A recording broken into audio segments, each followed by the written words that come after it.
देखिए अब दो बातें हैं इसमें। अगर हम ये कहते हैं कि जो होना होता है वो होता ही है, तो ये होता, लेकिन ऐसा नहीं होता। न तो हम केवल भाग्य के भरोसे चल सकते हैं पूरी तरह, और न हम कर्म के भरोसे चल सकते हैं पूरी तरह। हमारा जीवन हमारे भाग्य और कर्म का कॉम्प्लीमेंट्री है, दोनों एक दूसरे के लिए पूरक है एक दूसरे के। जितना इंपॉर्टेंट हमारा भाग्य है उतना ही इंपॉर्टेंट हमारा कर्म भी है।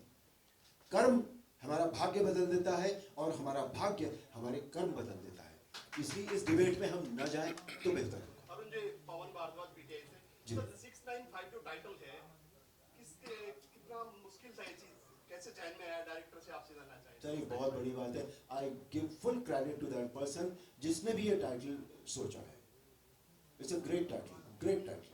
सर चावला जी ने अभी बताया कि अयोध्या में जब आप लोग शूट कर रहे थे तभी लोग आकर आपको ही पूजना शुरू कर दिए थे, आप तो बता रहे थे।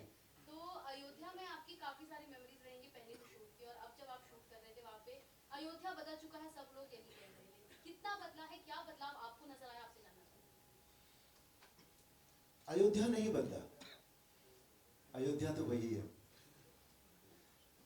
अयोध्या की सड़कें बदल गई हैं, अयोध्या के मकान बदल गए हैं, अयोध्या में एयरपोर्ट बन गया है, एयरपोर्ट अच्छा बढ़िया रेलवे स्टेशन बन गया है।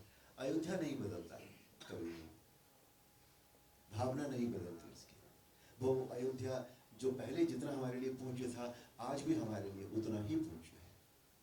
अरुण सर, पूछना चाहेंगे कि रामायण महाभारत उस टाइम पे जो बना था वो लोगों को काफी पसंद आया था, उसमें कोई कंट्रोवर्सीज नहीं थी, लेकिन उसके बाद अब जो आदि पुरुष जैसे मूवी थी, हिंदुत्व मूवी थी, ये सब भी साहित्यिक के ऊपर बना था, लेकिन कहीं ना कहीं कंट्रोवर्सीज के बीच खड़ी हो गई थी।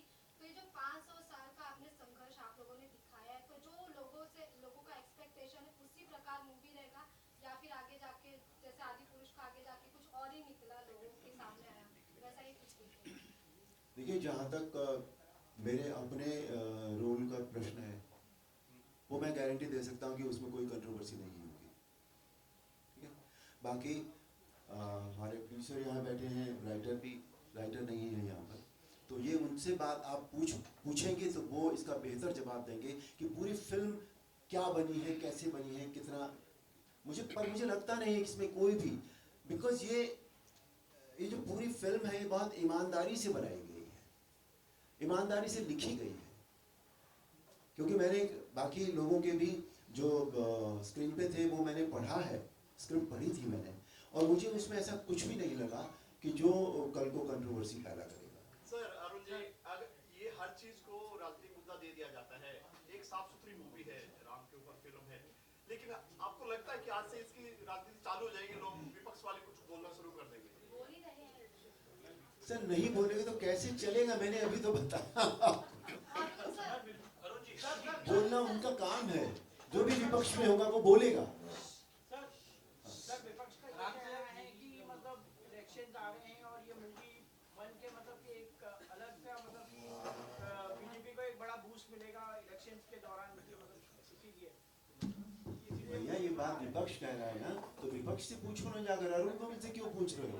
अरुण गोविल विपक्ष में नहीं है। एज ए प्रोड्यूसर मैं अपना फंडा क्लियर कर चुका हूं, फिर से रिपीट कर रहा हूं, ठीक है। मेरी इस फिल्म को बनाने का मेरा पर्सनल मैं बात कर रहा हूं, ये उद्देश्य है कि जिन योद्धाओं के कारण आज ये मंदिर स्वरूप ले रहा है, संभव हो पाया है, हम संपूर्ण हिंदू समाज के लिए ये आस्था का केंद्र जो आज अपना स्वरूप ले रहा है, जो भी लोग वजह हैं उसके पीछे, जिनके कारण भी ये मंदिर आज संभव हो पाया है बनना, उनको हमारी फिल्म से लाभ होना चाहिए, ऐसा मेरा ये आध्यात्मिक मानना है और मेरा ये कर्तव्य भी है। इस विधा के माध्यम से कई प्रकार की अजीब सी फिल्में आपके हमारे बच्चों के साथ बैठ के हम देख नहीं सकते, ऐसी फिल्में भी तो परोस रहे हैं लोग, उनका विरोध क्यों नहीं करते यार? अभी गई है 1-2 फिल्में। सर अभी मैं तो मेरे परिवार के साथ नहीं देख पाया उन फिल्मों को, बावजूद उसके वो बहुत बड़ा बिजनेस करती हैं। इसमें कहीं ना कहीं हम उस चीज की बिल्कुल परवाह नहीं कर रहे हैं। मैं ऐसे ईश्वर से प्रार्थना करता हूं और मैं ये संकल्प किया हूं कि उन लोगों को बिल्कुल लाभ मिलना चाहिए। हमारी फिल्म के माध्यम से हम अपनी क्षमता अनुसार जितना भी कार्य को किए हैं। चावला जी ये बताइए कि अब जब आप अयोध्या पर पिक्चर बना रहे हैं, राम मंदिर को लेकर मूवी बना रहे हैं, आगे चलकर ज्ञानव्यापी और मथुरा को लेकर भी मूवी बनाएंगे? समय के साथ सब बताएंगे, लेकिन शॉर्ट में बता देता हूँ 2026 में पश्चिम बंगाल चुनाव के पहले रोहिंग्या घुसपैठ एनआरसी पे भी मेरा काम चल रहा है। अभी आपने रिलीज तैयारी पूरी बन चुकी है, तो सोने पे सुहागा कहेंगे आपने इसी टाइम में क्यों रिलीज किया? इससे पहले तो 3 साल पहले की मेरी कल्पना है, आपको ये वातावरण आज दिख रहा है। मैं 2026 की भी कल्पना अभी से करके बता दिया हूँ आपको। लेकिन सुर्खियों में तो आज ही आई है, पहली बार देखा। समय होता है ना, हर चीज का समय लगता है। कोई अच्छे काम को करने में, है ना, एक बड़े काम को करने में, ऐसे ऐसे महापुरुषों से मिलने में मुझे 1.5-2 साल लग गए भाई साहब। उसके बाद तो फिर साल भर में लगभग सबके सहयोग से आज हम इस काम को। एक मिनट, आप क्या कहना चाह रहे हैं? नहीं मतलब मैं ये बताना चाह रहा हूँ कि मेरा सौभाग्य, मुझे बहुत समय लगा पहुंचने में भाई।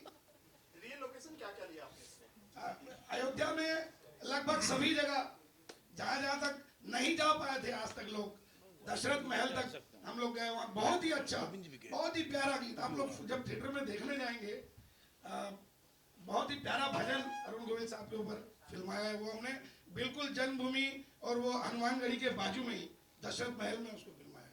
लगभग 1.5 महीना हम लोगों ने अयोध्या में शूटिंग की।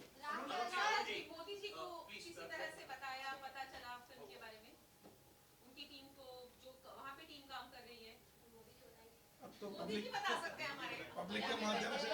मोदी जी क्या कहना चाहेंगे आपके किरदार को लेकर? आप तो हीरो है इसमें पूरे। नमस्कार।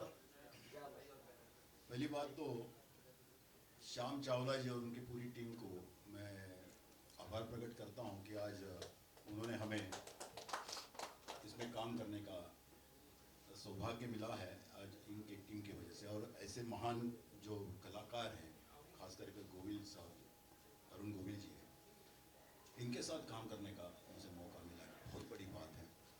आज रामायण का माहौल बन गया है, ज़बरदस्त माहौल बन रहा है, और उस वक्त ये फिल्म आ रही है, कितनी बड़ी बात है। वैसे देखा जाए तो मैं कोई कलाकार नहीं हूँ, मैं एक बिजनेसमैन हूँ, पहले बता देता हूँ। मेरे चेहरे की वजह से बस ये लोग बुला लेते हैं, हम काम अच्छा करने की कोशिश करते हैं, न्याय देने की कोशिश करते हैं। मेरे ख्याल से इन लोग ही बता सकेंगे हमने अपने रोल को न्याय दिया है या नहीं दिया है। आप बताइए। हाँ बिल्कुल, जितना भी हम लोग क्या एक्चुअली में जब रथ यात्रा का उस समय का जो चित्रण है, क्योंकि उस समय मोदी जी नेपथ्य में रहकर अपना कार्य को करते थे, तो उसी प्रकार से ना जितना उनका उस समय का योगदान दिखता है स्क्रीन पे, नेपथ्य में तो तब भी थे, पूरी प्लानिंग उनकी थी, ऐसा बताते हैं जानकार। मैं भी छोटा सा कार्यकर्ता के रूप में जुड़ा रहा कार सेवा से। अरुण जी से किया 16th सेंचुरी में, वो हमारी संस्कृति के ऊपर प्रहार था। ऑब्वियसली इतने 500 साल के बाद जो 92 में हुआ, और बड़ा ही इंटरेस्टिंग टाइटल आप लोगों ने रखा। मैंने वही सोचा था 695 क्या है, क्या ये मुगल के 500 रूल और 200 रूल अंग्रेज के मिला के कुछ रखा है। बट फिल्म के माध्यम से सर, क्योंकि फिल्म का नाम आपने 6 तारीख से किया है, तो ये रिप्रेजेंटेशन को दिखाना, या आपने भी राइटर और डायरेक्टर से पूछी कि जब आपने फिल्म का नाम ऐसे रखा है, तो क्या उसे सिर्फ एक कार्मिक तरीके से रिप्रेजेंट किया गया है फिल्म के अंदर,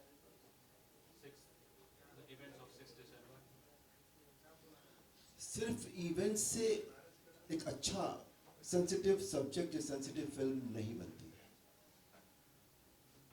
उसको करने के लिए दिल लगाना पड़ता है, उसमें मन लगाना पड़ता है, उसे अपनी आत्मा से बनाना पड़ता है। स्पेशली इस तरह का सब्जेक्ट जो हमारे हमसे इतनी बुरी तरह जुड़ा हुआ है, हमारी रग रग से जुड़ा हुआ है ये सब्जेक्ट। तो इसलिए सिर्फ कर्म काफी नहीं है इसमें आपको हृदय लगाना पड़ेगा, और जो हमारे राइटर ने, डायरेक्टर्स ने लगाया है इसमें।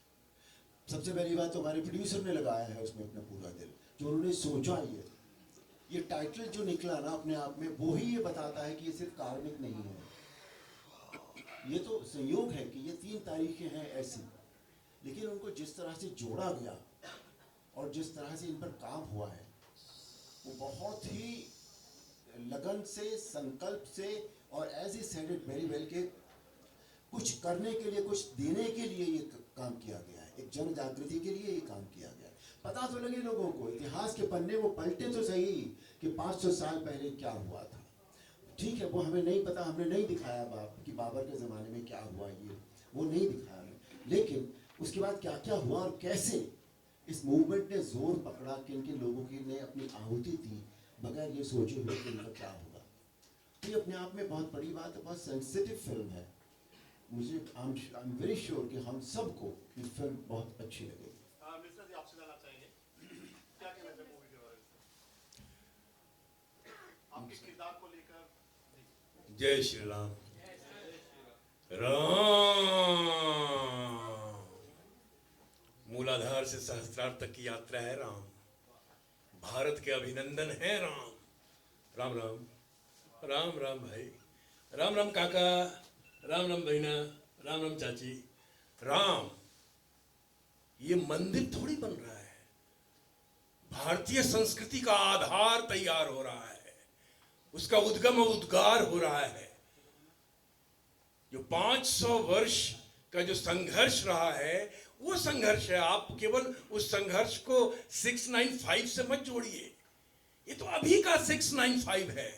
अगर आप बाबर के जमाने का वो रक्तपात देखना चाहेंगे, उस पर फिल्म बने, तब तो कुछ और ही हो जाएगा। या औरंगजेब के जमाना जब देखेंगे तो कुछ और ही हो जाएगा। ये तो अभी का कुछ अंश है जो संघर्ष है। 695 92 से लेकर अभी तक ये वो यात्रा है।